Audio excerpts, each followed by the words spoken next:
How you doing? This is Kevin, and as you can see, I am behind a 26-foot truck company that I'm working for now,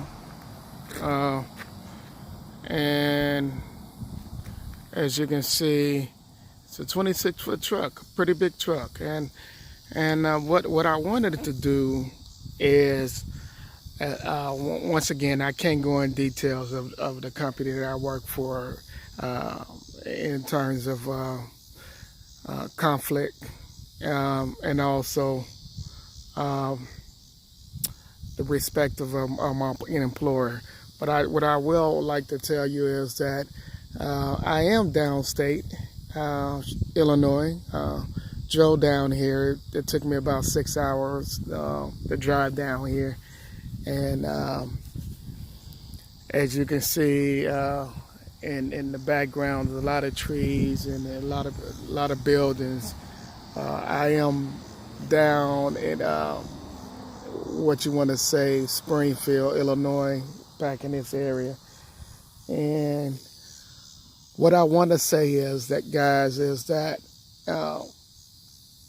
it's okay to start work with a company, right?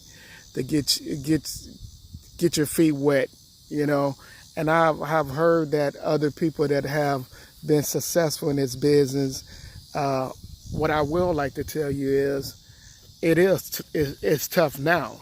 And when I got into business about 3 years ago, wasn't that tough because you didn't have a lot of people. So you can make good money, but what I do want to tell you is more important is work with about 5 to 10 companies, and then what it is called is on-demand work. So don't ever get a contract or someone tell you that you cannot work. You only can work for their company, right? If you're a contractor, independent contractor, you can work for anybody that you want. And when someone is telling you, or the dispatcher is saying, hey, you know what, we need you to be available, keep in mind you can turn down any jobs that you want. That's a true independent contractor. If someone I have worked with companies in the past, and what they told me was that, well, you know what, we need you for these jobs, so you can't turn down this job. And what a lot of companies would do is they will tell you that if you can't commit yourself to jobs that they need you to do, right, and you turning down jobs, they call themselves want to punish you. And punish you meaning that they will give you the garbage jobs. And the garbage jobs are the jobs that, will pay you maybe $5 or $10, right? And they will continue to keep on giving you those garbage jobs until they really need you, right? And then when nobody else is available, they would actually tell you, I got a big job for you, right? And here's my thing. If you have companies like that and they only want to use you for their benefit, then you want to have a backup. You want to have multiple companies that when they do that to you, that you don't be stranded and you solely your money is tied into that one company, right? So what I am telling you guys, I done this, and I've done it for a long time, right? For 3 years is a long time in this industry. I've been on the road. I've been working for large companies, contractor for Walmart. I did other companies, Amazon, UPS, and done very well. Right now, the market is very saturated. What I will say is that a lot of people have got goosenecks and they have gotten pickup trucks. I don't know anything about those, but if you got a gooseneck, you got a pickup truck, you can get bigger freight, right? Or you can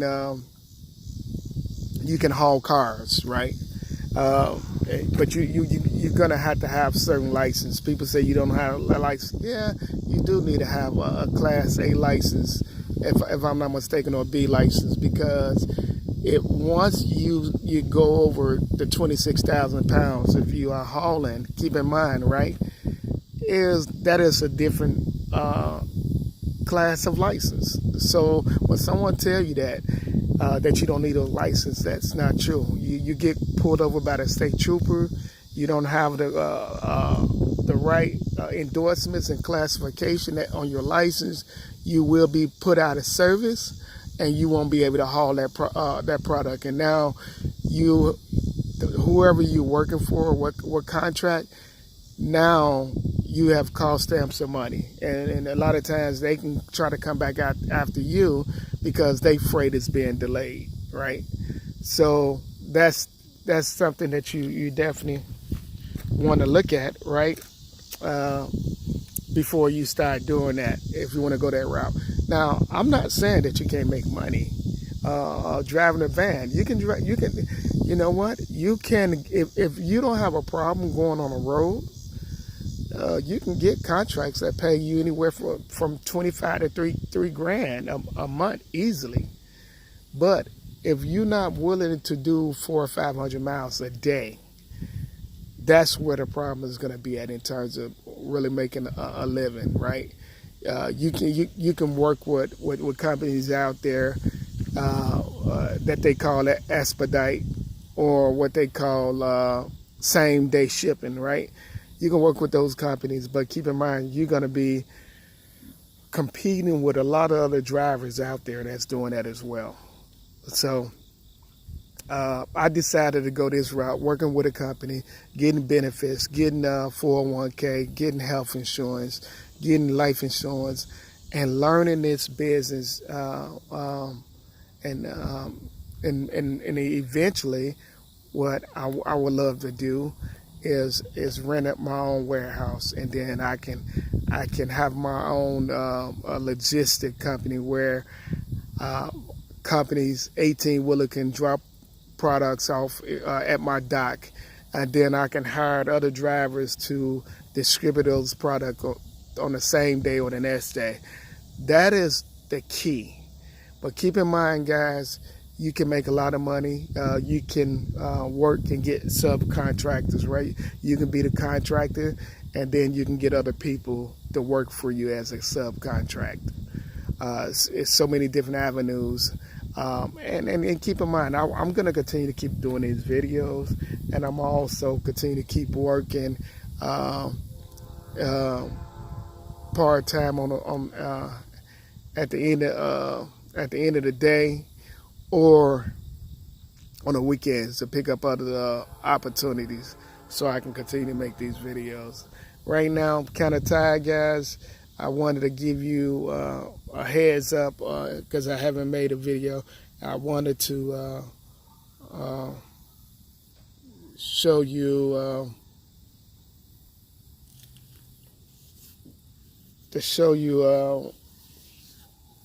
that I am driving a 26-foot box truck right now. I'm working. Stay tuned. What I'm gonna do in the next week or so is to show you how to strap down freight. What do you need in terms of being successful? I'm a do a tutorial from your gloves, your safety vest, your hard hat, what type of boots, what type of goggles, everything that you need to be successful when you're going to what they call yards, right? Where people are building homes and things like that. They won't let you go on those sites unless you have those equipment, right? You got to have the tie down. You have to have the blankets. You have to have the pallet jack. Sometime you in a van, right? And you're like, man, well, I need a pallet jack. I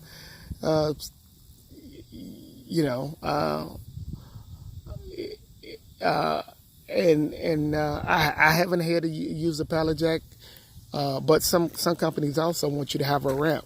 that you can load it and unload it off a ramp. So those are things that I say just be careful. Don't go out and buy a whole lot of things if you're just starting. But I will tell you that it helps when you are very well prepared and you have those things, right? So stay tuned that I will give you the nuts and bolts to how to get started. And look, in the future, I will be doing some books, get them publishers and very inexpensive, maybe about $5 to $10, and it would give you the breakdown on what you need to do to get started. Give you some website, give you companies that work that I have worked with that has been successful. Guys, I'm about to close my eyes. Feel free to subscribe to my channel and take care.